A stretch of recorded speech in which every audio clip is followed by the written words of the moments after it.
Recently, Donald Trump got a bunch of his supporters, a crowd of hundreds of white Americans, to raise their hands in a loyalty pledge of support. It looked like a gathering of neo-Nazis. Now, Trump disagrees and played dumb when he was confronted by the Today Show. Now, as you know, a still image of that at your rallies has gone around the internet, and some people have been quite disturbed by that image. And in fact, Abe Foxman, who's a Holocaust survivor, says it reminds him of the Nazi salute. I wonder how you feel about that comparison and whether it would make you want to perhaps not do it anymore if people do feel that way.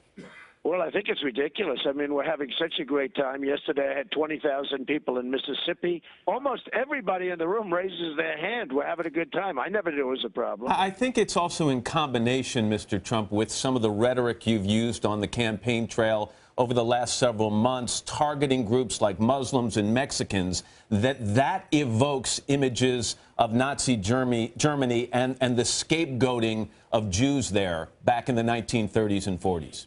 Well, I think that's a big, big stretch. I mean, honestly, Matt, that this would be brought up this morning. I'm very surprised to hear it. Does it bother you?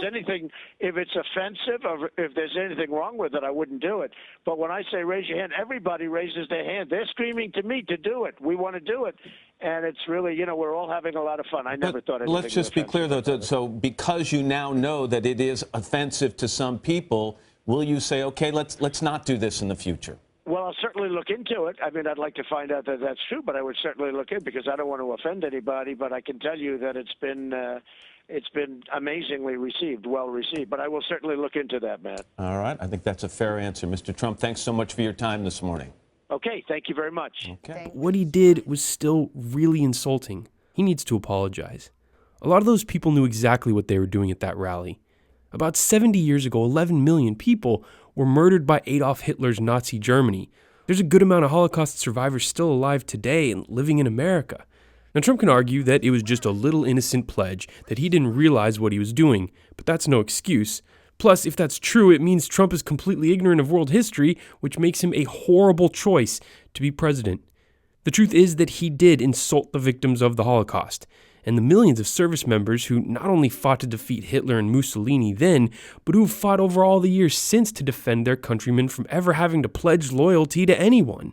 This ugly moment was just the latest of many for Trump. So far in his campaign, he's called for a huge wall to be built along the U.S.-Mexico border, has called Mexicans rapists and killers, has called for a ban on Muslims entering the United States, has said he will round up and deport every undocumented immigrant, has advocated war crimes like killing the families of terrorists, has supported bringing back torture to beat the savages, Get him the hell out of here, will you, please? has routinely called for protesters at his rallies to be forcibly removed, attempts to incite violence that are borderline criminal, resulting in a Secret Service agent choke-slamming a journalist, and the assault of African American and Latino protesters.